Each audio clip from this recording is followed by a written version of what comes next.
Wow, that was pretty cool. They actually did a 30-second thing now. Good. All right, so and we have the final person as well. All right, so let's do this, guys. First of all, thank you everybody for watching. So today we have an exciting topic. The name of this topic is, let me read this. Capital markets. That's the topic we forgot. Capital markets, custody, and KYC AML. So we got a bunch of specialists, bunch of experts today to talk about this. So the first step, let's just introduce yourselves, and we'll just start with Grant and then Steve and then Steven. Just introduce yourselves and please just describe how you got to the crypto space and what do you find exciting in the crypto space at this moment. Fine, I'll go first. Thanks for having me. First off, my name is Grant Blaisdell. I'm a co-founder of Coinfirm. Coinfirm's one of the global leaders when it comes to analytics and specifically AML and compliance analytics for blockchain and cryptocurrency.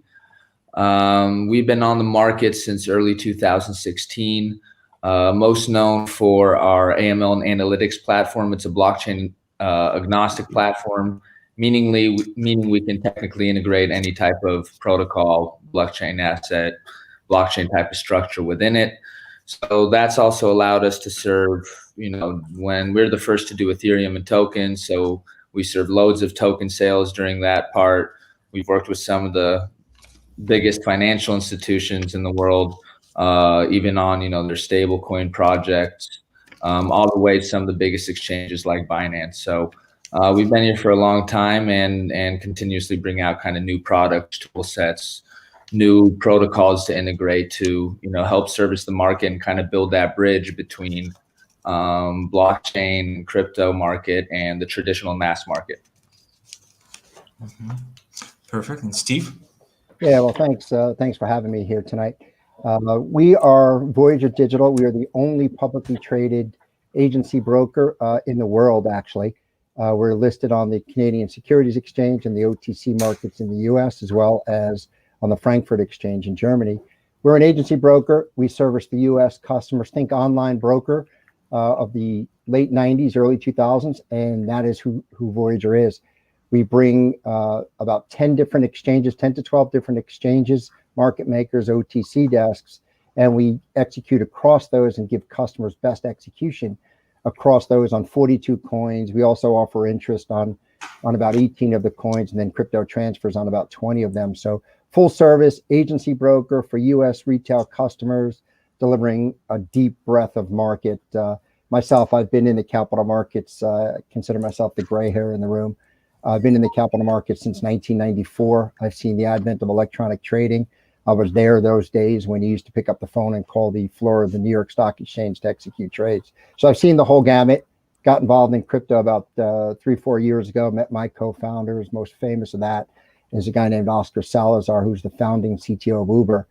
We put this project together. We've seen tremendous growth over the last 6 months, and we're excited about, cryptocurrency in the future. Perfect, Steve. And finally, Steven. Yep, Steven Richardson. I run product strategy at Fireblocks.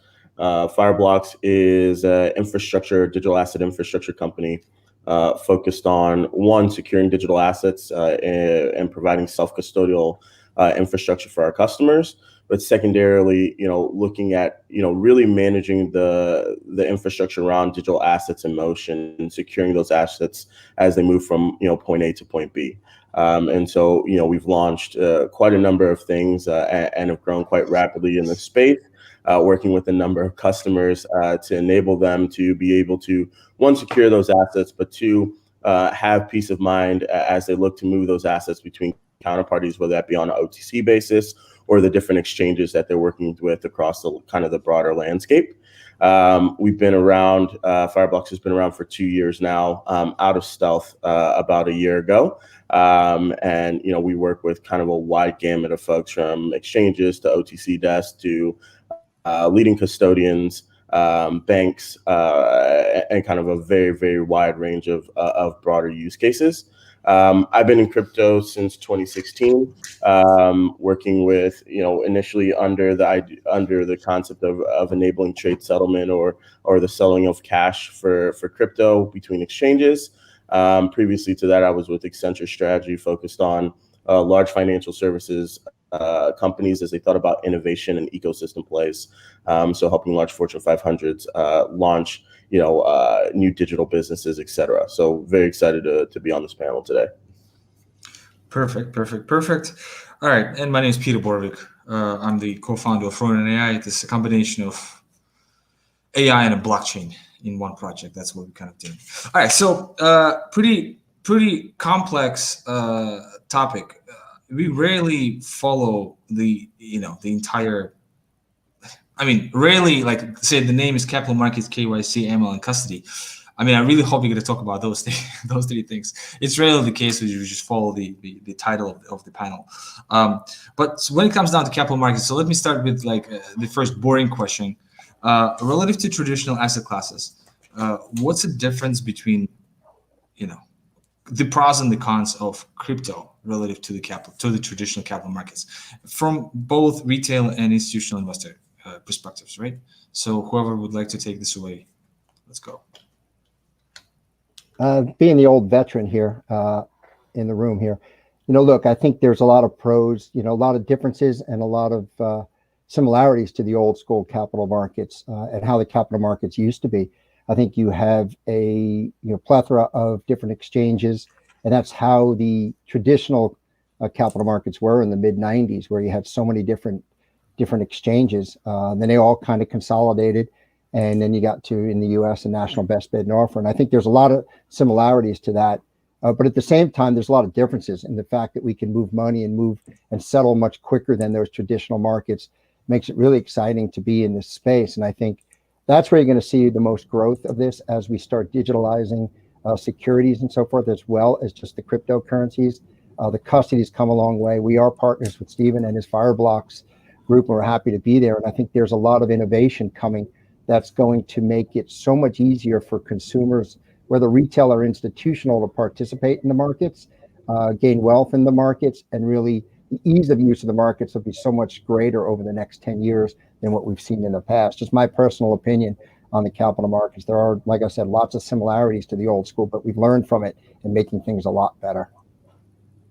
Yeah, I mean, I think to add on to that, I think about it from an infrastructure perspective. And I think, this market generally kind of arose out of kind of the broader decentralization of, assets, right? And so what I think is very fundamentally different is the fact that folks have access to custody, or this idea of being able to hold their own, assets, in their own infrastructure, and then deploy those assets very seamlessly to all these different marketplaces, right? There's not as I can think of it, something else that works at such a scale, right? You might be able to hold gold in your apartment, you might be able to hold dollars, but you can't easily move those to different venues where they then trade at scale, right? You can hold Bitcoin, you can hold Ethereum, you can hold EOS, you can hold Stellar, you can hold all these wide range of assets in wallet infrastructure, and then deploy them across a global range of exchanges. Suffice to say, AML and KYC can occur, right? And I think that is fundamentally different, right? This idea that your larger market makers don't centralize custody; they're not doing it at banks; they actually do it themselves.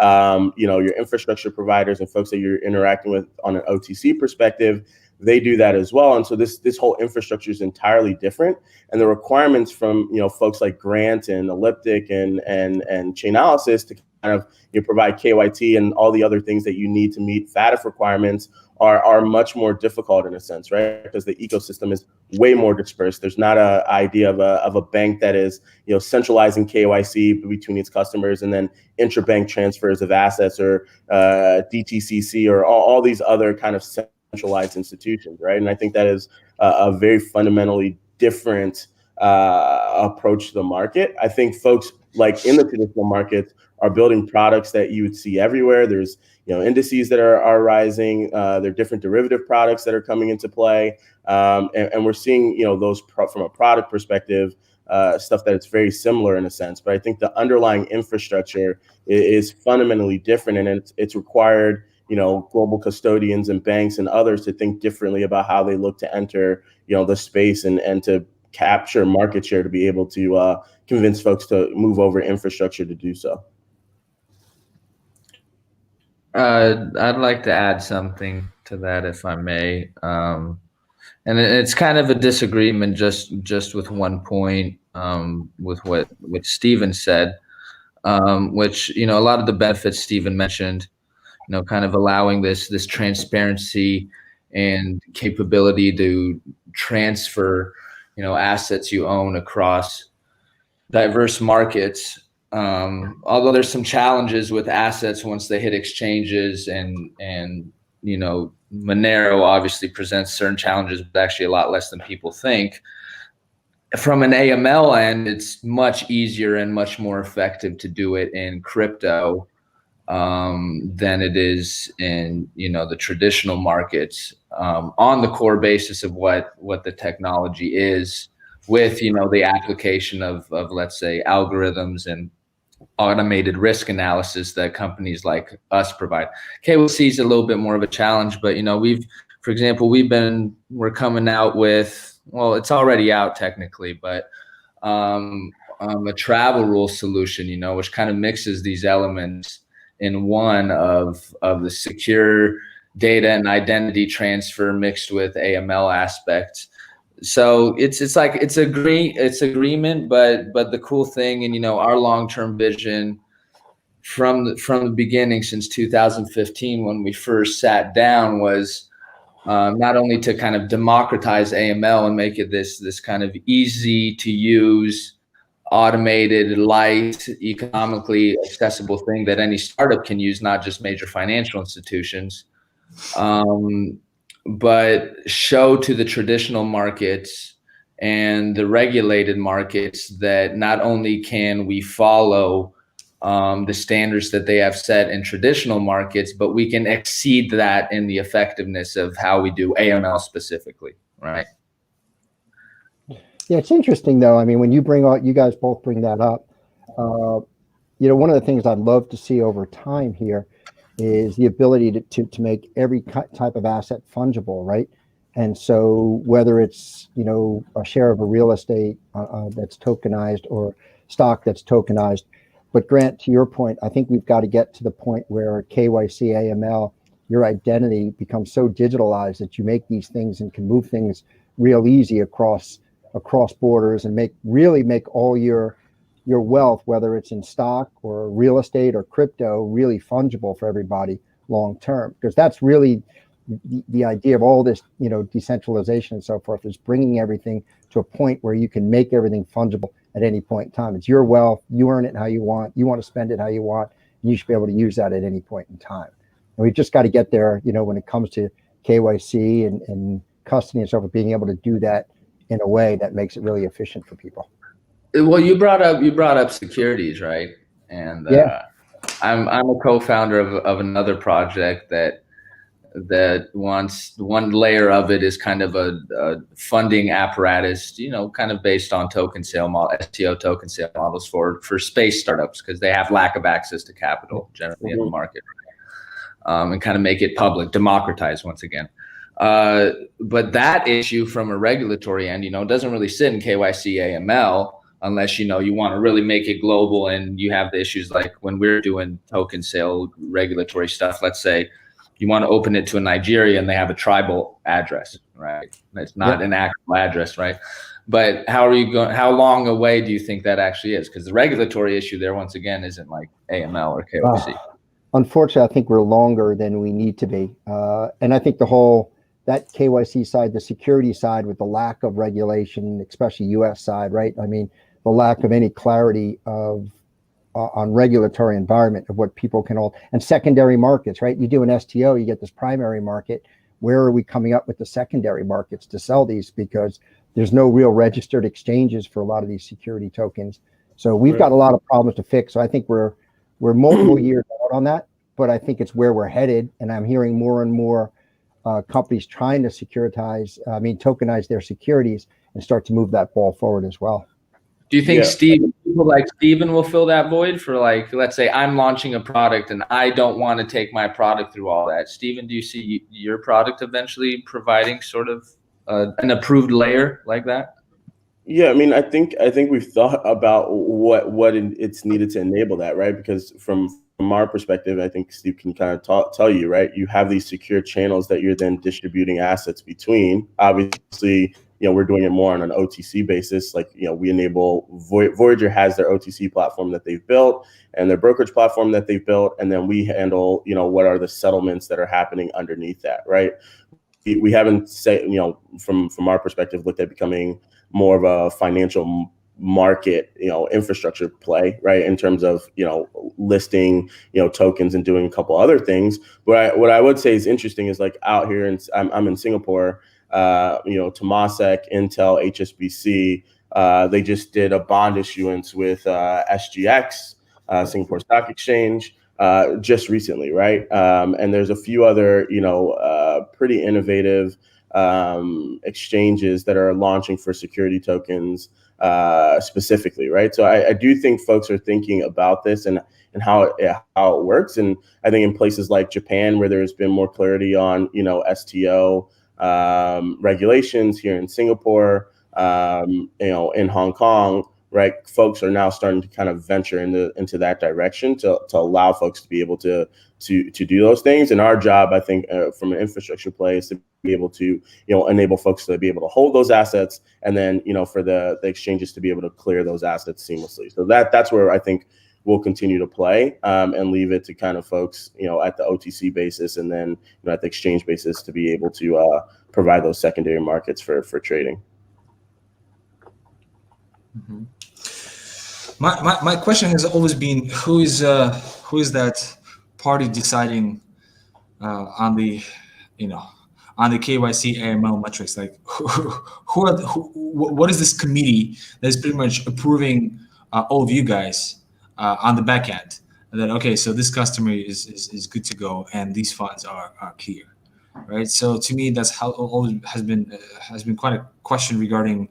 Are we really trying to do decentralization over here, or are we just trying to give more users access to alternative assets, which is cryptocurrencies? Well, decentralization doesn't mean you have to omit that aspect. Like, one thing we're coming out with in about 2 months or so is an AML Oracle. So DEXs, whatever they tell you, these things are going to be falling under pressure like that. Someone built that, someone implemented that. So for that ecosystem to actually formally really exist over the years in any manner that doesn't put them in gray or dark markets exclusively, they're going to have to fall under that too. And they're going to have to do that while keeping their, their point of being decentralized. So solutions like that are going to come out, and it kind of answers your question a little bit, which who is setting those standards. Really, it's up to the market. And this is where I think crypto kind of shot itself in the foot a lot in the beginning, especially with how it approached, companies like us that came out in the, years ago. Right.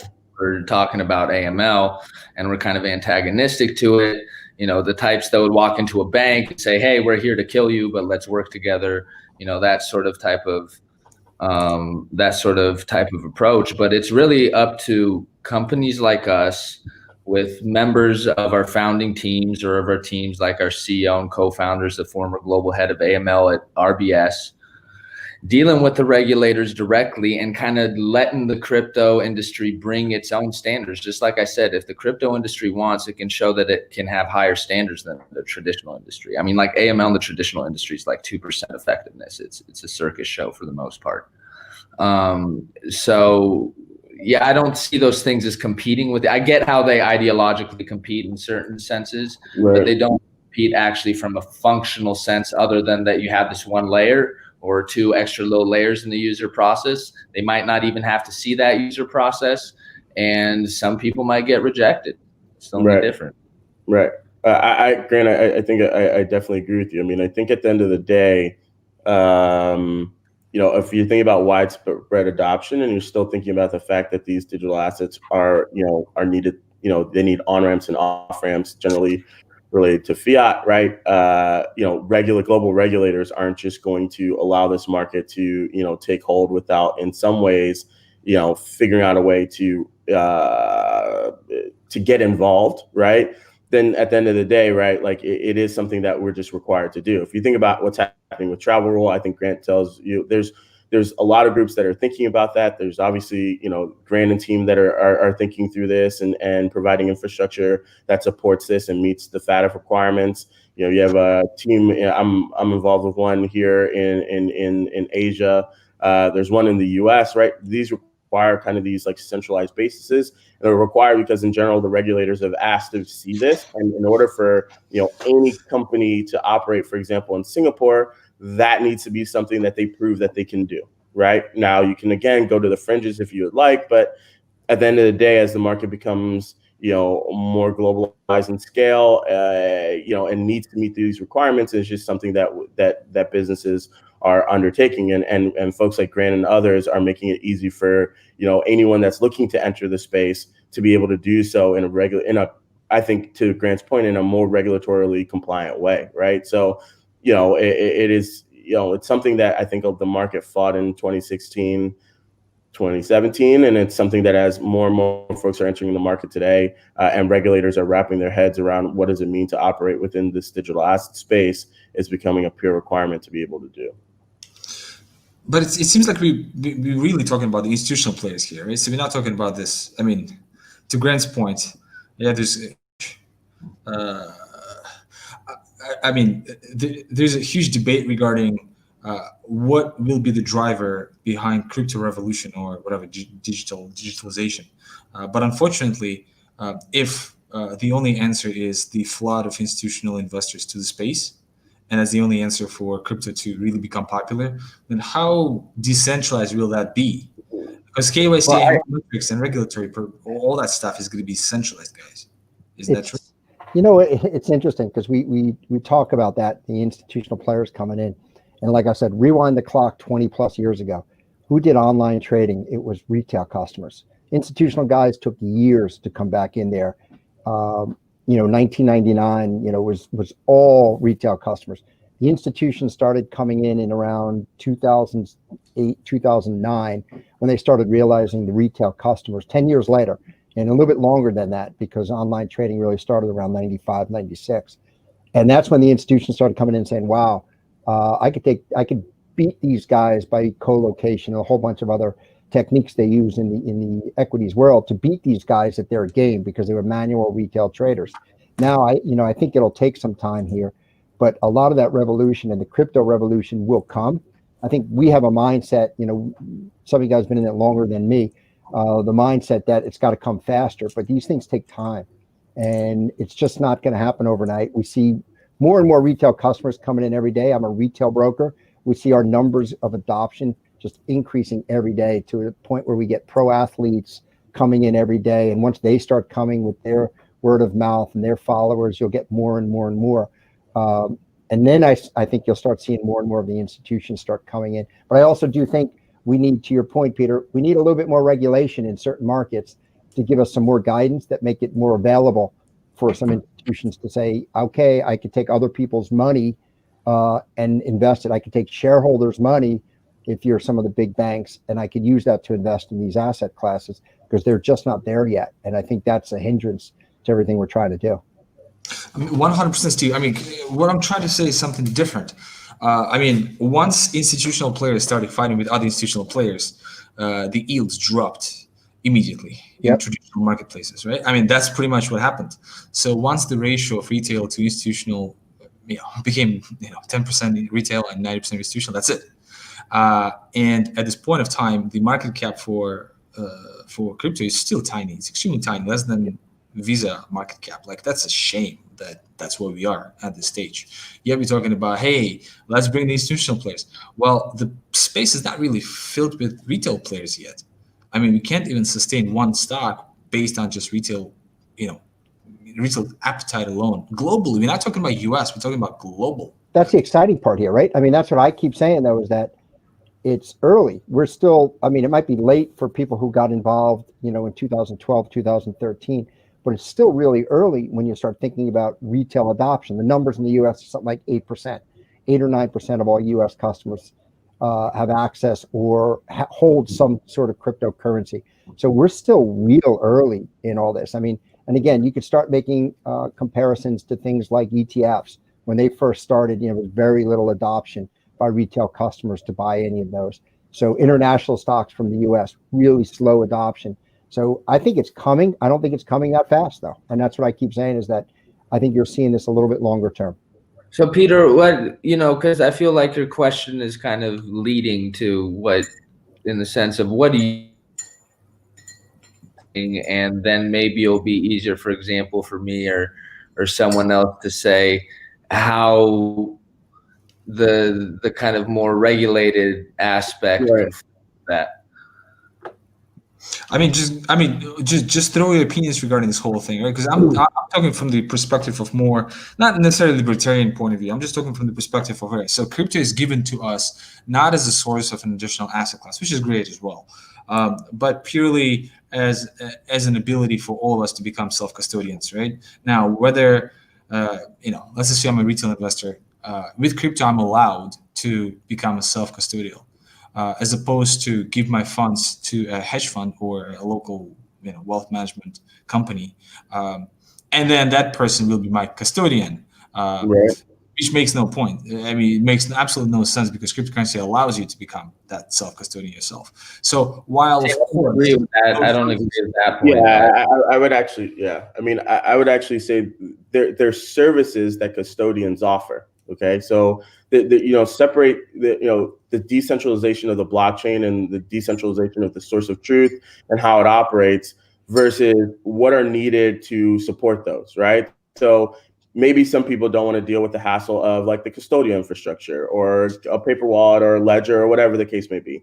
Secondarily, if you're running a large fund, you need the accounting, you need all the fund management services, you need all these different things that generally custodians do, right? Like the idea of a custodian is not a singular entity of just holding the asset. It's the idea of like the broader reconciliation of those things, fund administration, tax services, all those different things. Now you can get them in a very distributed way. If you think about where it used to sit, you would get fund administration from MG Stover, you get tax and accounting from XYZ, you do all these different things. Custodians generally bring those things together. And if I'm running a multi-asset fund, right, why would I choose to potentially operate one set of assets in a completely separate bespoke infrastructure, while I'm trading also equities and other things that are with my general custodian, right? So I think that would be the reason that I would argue a lot of bigger there's been this push by leading global custodians to kind of say, okay, do we evaluate this? Is there enough demand from our institutional customers to do that? Now, that's separate than a little bit more the retail case, right? But if you think about a lot of retail, like most folks trade on retail and they leave their funds at exchanges, right? They leave it in general with some kind of custodian, I don't necessarily agree with. It's a shame to the space that's what's happening right now. Yeah, but you take 90% of the investing public, and again, I'm just going to talk to the U.S. It's where I operate. I know that market best. But 90% of the U.S. market wouldn't know what to do in holding their own coins. They don't understand the idea of passphrases, that holding the keys. They're afraid of losing them. I'm one of those. Like, I'm afraid. I forget my password to my my email half the time. So it's an adoption phase that has to start somewhere. But guys like Stephen and their Fireblocks help us get people more comfortable and letting us do that hard work for them until they're ready to make that jump and go straight into holding it themselves. But you have to have an intermediate step to get there. Here's my question. You probably have statistics regarding how many retail users are actually making money trading cryptocurrencies. What's that percentage? But is the question of what's the outcome that you're looking for, right? Like, I mean, if you think about, are you asking, is the purpose of cryptocurrency to make money from a trading perspective, or was the purpose of cryptocurrency to have an alternative to what you fundamentally believe in a long hold situation? Right? I mean, I don't necessarily. I guess at the end of the day, depends on what the use is. If it's, hey, we think this is an alternative asset class that provides an interesting opportunity to be hedged against your regular portfolio, that's one thing. If you think it's the U.S. Treasury is minting so much money that, hey, you need something that holds its own in the marketplace. That's another thing, right? I mean, you can't put the retail investor to like one singular aspect of a day trader that's going to, make money. I mean, how many equity day traders, I mean, realistically are out there beating, SAC and all these other, funds? It's not real, right? I mean, so, or you can flip it and say, your thing with the mass adoption, because I think that's kind of where you're going in the original. That's exactly where I'm going. Absolutely. Yeah, mass adoption is when you have hundreds of millions of people using cryptocurrency and they might not necessarily know they are. Correct. That's when you're going to have cryptocurrency. Because, like, to me, for example, I'm a builder. I like building things and solutions that don't tie in directly with the speculative aspect of cryptocurrency, but come into the functional benefits, et cetera. Right. So just like Stephen was talking about in the beginning, the benefit of being able to move an asset from here to there transparently with trust without having to go through XYZ. I look at that as, for example, transferring tokenized intellectual property that is now being commercialized on an open marketplace when it wasn't being able to before. Right. And within that tokenized, asset, you can include metadata and you can include access parameters, so you don't have secondary logins and credentials. Right. Like, that's how I approach cryptocurrency. Right. So it's for people who, like, if you think the core biggest inherent value is that you can hold it and that someone can't steal it from you, then I don't think crypto has a fucking chance at mass adoption, because that's actually a scary, as Steve said, that's actually a scary proposition to a lot of people. I think, the better argument from that kind of core basic sense is I can send value anywhere in the world at anyone at any time and no one can stop me. That's, to me, is the real libertarian sort of argument behind it, because libertarians, no matter what they say, they're not holding all of their money under their mattress or in gold, and most still have bank accounts. It's a lot of that stuff's ideological, and it got kicked out the door, as Steven said, probably around 2018, because their businesses were dying. Just like Shapeshift was, we're never going to do this. Well, eventually the market caught up and they did it. And, I respect the ideological aspect because, that's something I do like about crypto in a sense. But if the goal, what I ask is kind of what you're saying, is like, what is the end goal? If the end goal is to have 1 million tech focused people to run this and to be kind of this elite little market, then fine. Mixed with the black and gray markets, fine. But that's not my goal with this. My goal with this is to have a wider public use it. And the wider public needs things that are easily usable to them, which usually means that you need to access it through their secure and kind of psychologically comfortable channels. And custodians are a core part of that. That's why banks exist.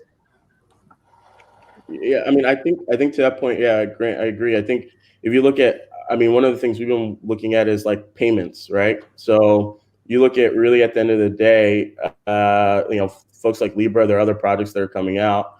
They're somewhat centralized in terms of, who are, the folks that can kind of manage the nodes. But the idea behind it is obviously that movement of value anywhere in the world, right? When they tried to do it, it was this huge, product to be kind of like democratic and move assets anywhere with anyone. And the regulators came in and said, no, can't do it that way, right? Well, so they try to do what Silicon Valley's approach is, which is like Uber's approach, which, enter the market, let the regulator bang it in, and finance it in the financial world. It doesn't work that way much, especially if you're an American company. They'll hit you right away with that, as opposed to going into, some third world country or some, mid-world country trying to hammer it in, right? So that's why I bounced off. It was kind of pure arrogance, in my opinion. But sorry, continue. Don't disagree. I mean, I think in some ways it was the idea that, do first, ask questions later, right? And then there was a lot of heat, right? And at the end of the day, if JP Morgan and all these guys with JPM coin and all this stuff have to play by the rules. There's no way that they're going to let someone come in and not have to do that. Now, what I do think that becomes interesting is if it launches and it launches successfully, I mean, this might be one of the first, kind of like broadly adopted things, right? It can be embedded into Facebook. It's embedded into WhatsApp. It's embedded into all these globalized channels, right? Where retail exists.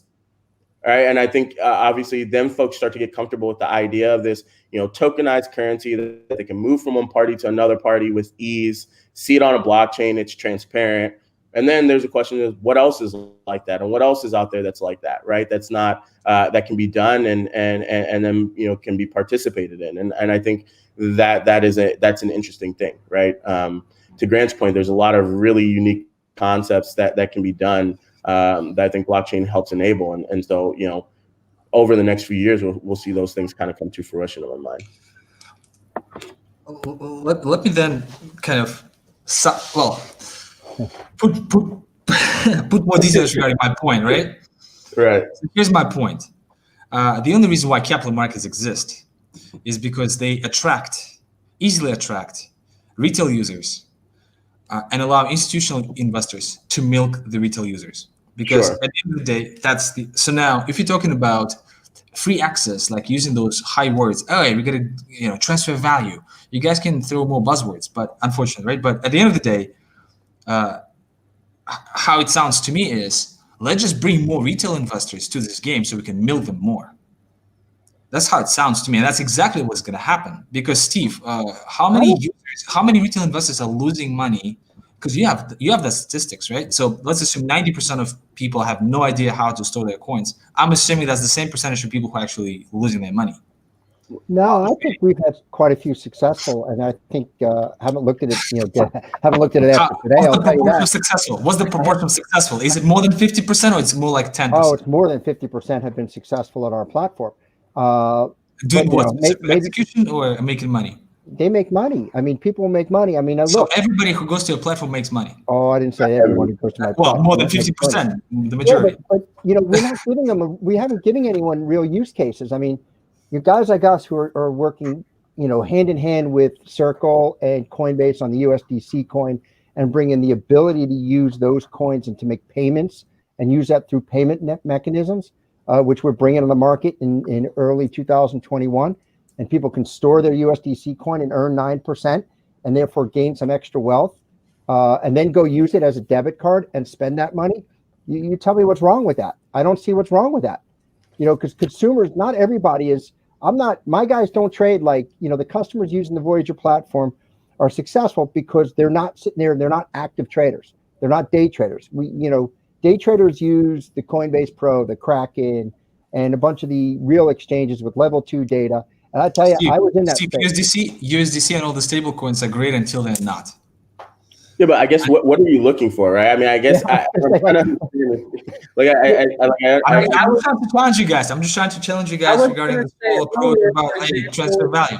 No, we want digital adoption. Digital adoption's got to come with things that people actually want to use. I mean, the concept that people are going to buy Bitcoin to go use it to pay a bill at the local bar or gym just doesn't make any common sense to me, because people are buying Bitcoin more predominantly for a store of value, a hedge against the market, a hedge against the economy, and they're not going to go use that for a couple of reasons. One is, the volatility related to it. Two is because Mr. Taxman in many countries say every time you buy it, you sell it. If it's a gain, you're going to pay tax. So if you made money on Bitcoin and you go take it and you go buy pay your bar bill for $200 and you actually had a gain on that $200, your bill actually costs you more. It costs you 30% more. So the idea of that something like Bitcoin is going to be the use in a payment system, I have a lot of questions on. I think there's a lot of other alternative uses for Bitcoin, but getting people in the system, into the ecosystem, because someone, I think both Stephen and Grant said the on and off ramps, you got to get people in the system, which is why KYC exists, to get them through, to turn their dollars, their liquid dollars, the hard greenbacks into digital coins, so that therefore they can use down the road. That's how you get people in an ecosystem. Peter, I have a quick question. What do you think has brought more average users trust, awareness, and interaction within someplace Granted, it's technically not a Bitcoin, for example, but Revolut or some sort of DEX, true DEX. Of course, Revolut, 100%. I mean, all DEXs right now, they don't exist. Then I don't fail to attract users. Then I don't understand kind of the back and forth at a certain point. If that's the thing that is getting the adoption, and these are the requirements to get it there, then you either play this side or that side. You got to understand that's what's happened in the market. I got personally a lot of crap for a couple years. You wouldn't believe. Right. I'm in the same place as you.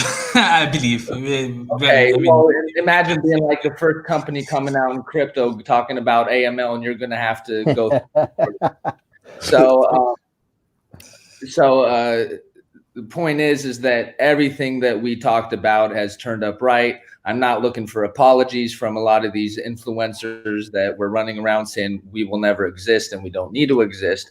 But the point is that companies like us are here and we're thriving, and it's not because crypto is dwindling and we're killing crypto. It's because we're actually kind of watering it as a plant right now. And that's because users and adoption, and whether it's institutional or retail, whatever you're talking about, just like the DEXs, the reason we're coming out with the Oracle is because the DEXs are going to get hit with this too.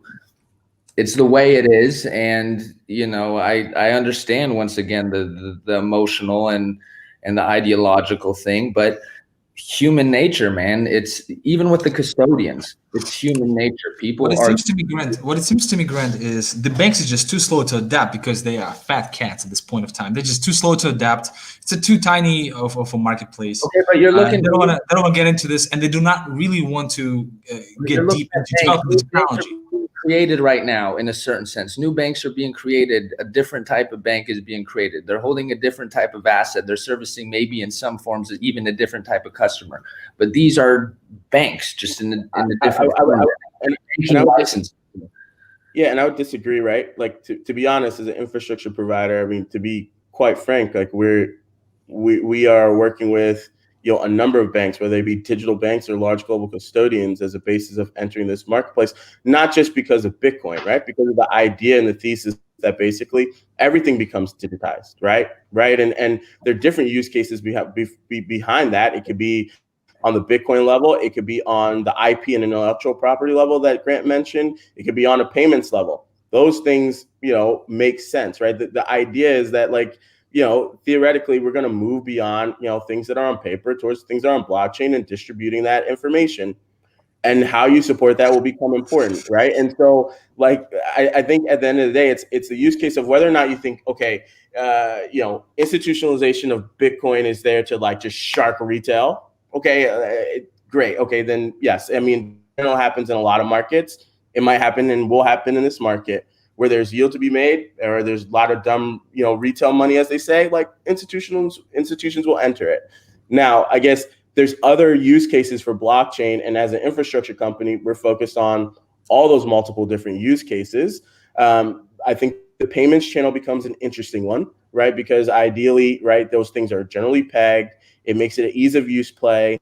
It makes it like a further adoption of the retail side to look at this digital asset and look at how it's done, right? It feels familiar to them, right? If anyone uses Venmo, right? I mean, the idea is like it'll feel something like that, right? But now you're operating on this like open block, on this kind of like this blockchain infrastructure, right? So I think it's the purpose, right? And I don't necessarily think everyone is leaving people to get sharked, right? I think we're focused on a pretty wide variety of use cases, but in order for it to operate in that way, right, it's just certain things we have to be able to do, and we're not going to stop institutions from coming into the space. At least Fireblocks won't be able to stop that if they think there's value to be had there, right? So, I mean, question for you, Stephen. After the OCC made their, sorry to interrupt you there, the OCC made the announcement that banks can do custody. Have you seen more interest from the banks getting in, the U.S. banks being involved in crypto? Because, the OCC opened the door for national banks to be able to custody crypto. So, I've always wondered if we've seen some, just at least more inquiries around that from the banks. Right. So the way we looked at it initially is, in order for that guidance to have come out, someone went there and asked, Yep. right? They don't just issue guidance like that on their own, right? Someone went there and asked and said, if we do X, Y, and Z, is it allowable? And then that guidance came out and said, yes, you can. Look, I mean, to be very honest, right?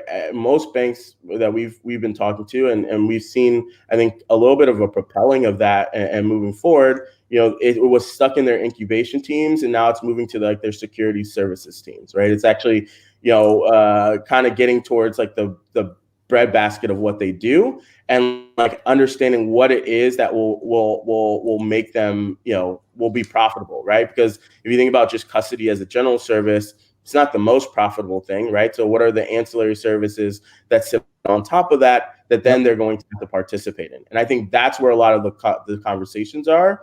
Not whether or not custodying a digital asset makes sense in general, or whether or not digital asset adoption is going to occur and tokenization of bonds and all this other stuff is going to occur. They kind of see it coming down the pipe. It's just more like, okay, like, how does this work with our legacy infrastructure? How does it work with the legacy services that we have to offer? And if we have to change those services, how do we change them? Right. And I think that's a very different conversation than probably was happening a year ago when I started, or when I was advising.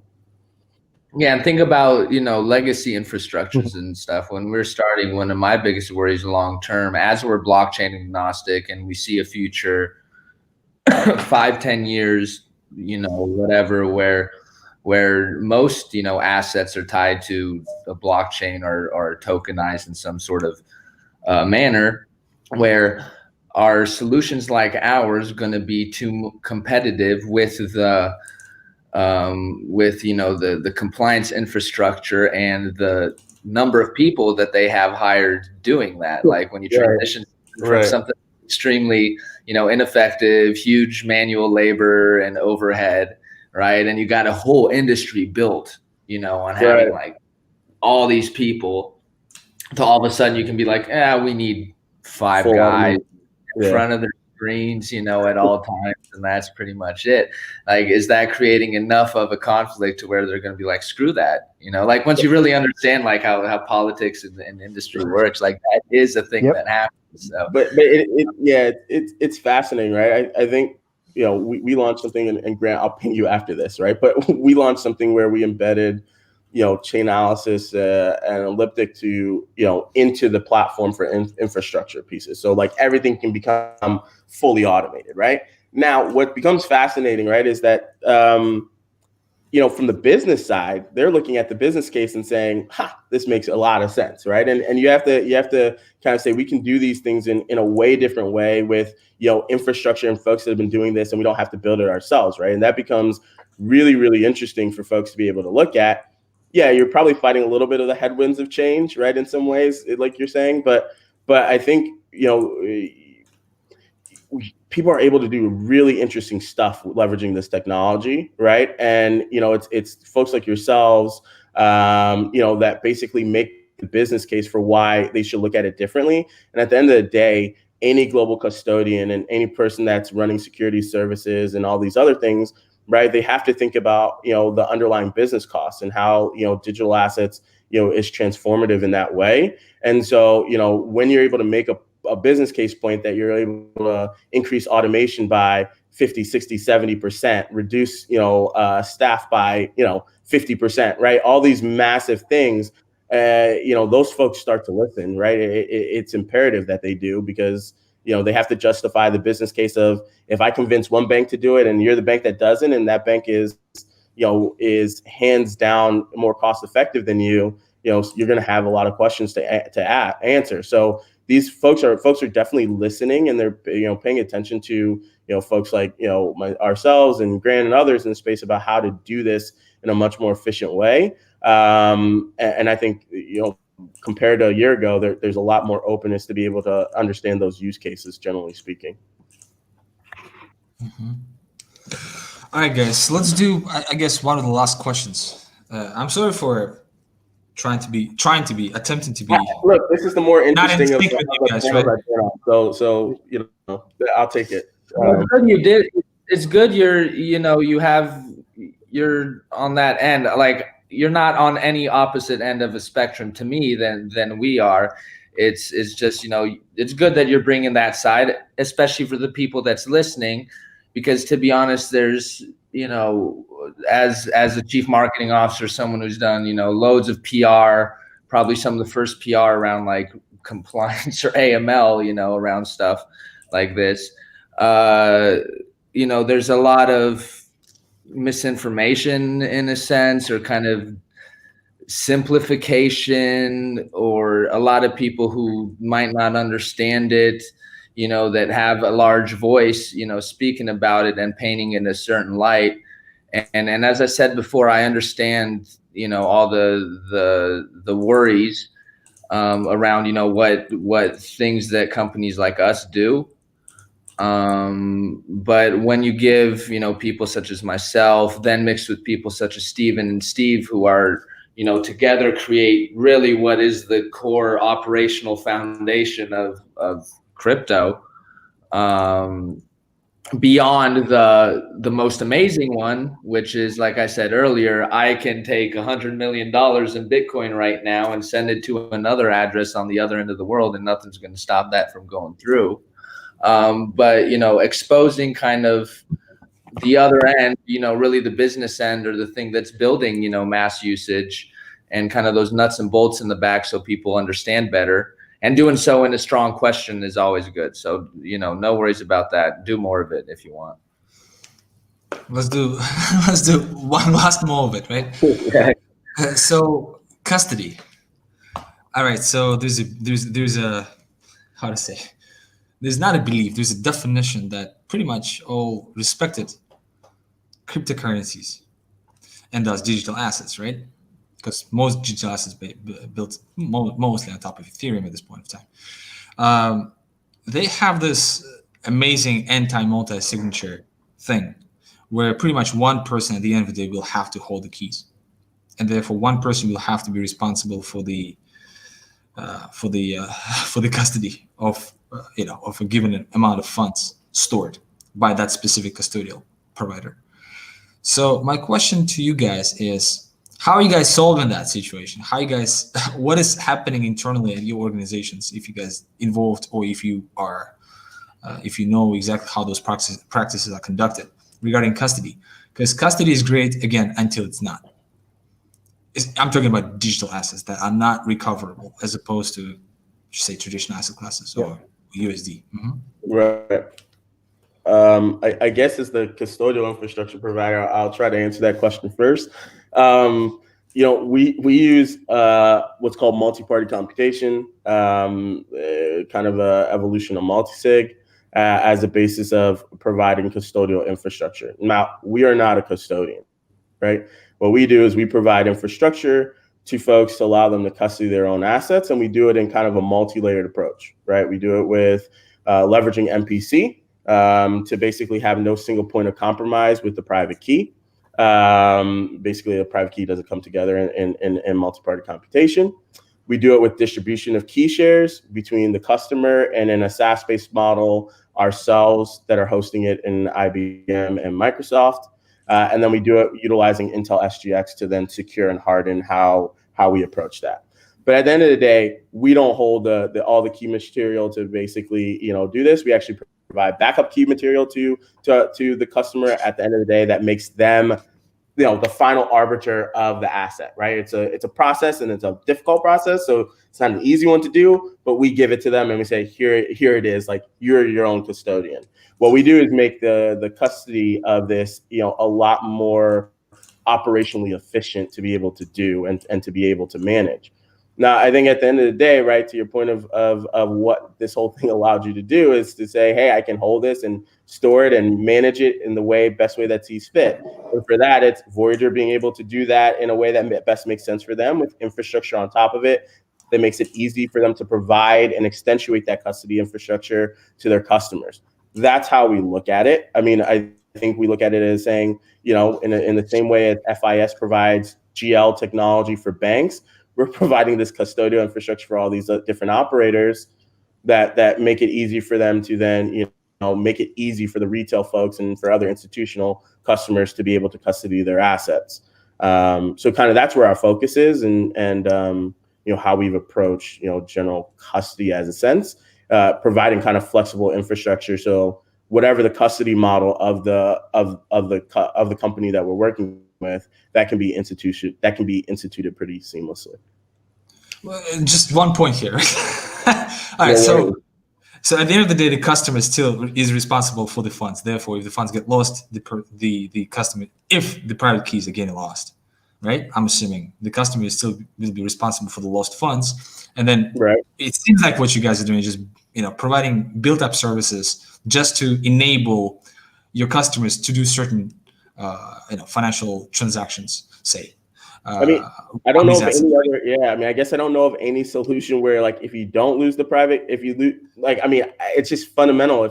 If you lose the private key, right? I mean, I don't, I don't know of anything today that allows you to lose the private key and still retain control of the asset. I mean, no one really has it. It just sits there in the ether. But I don't know of anything there. Oh, but it has to be because by design it was created in such a way that it's not supposed to. Now, what we try to do is make it simpler not to have to worry about those things. And we've built things around that makes it a little bit easier, right? The way that we, I don't want to go into all the components, but the way that we do the backup recovery package and all those things make it a much simpler exercise not to just lose that, right? And in fact, you can do quite a number of things with it that then make it easier not to lose that, right? But again, I think at the crux of it all, like, yes, that risk always maintains as somewhere. There's also one company in the United States and one here in Poland. The one in Poland is a network member of ours and a partner of ours.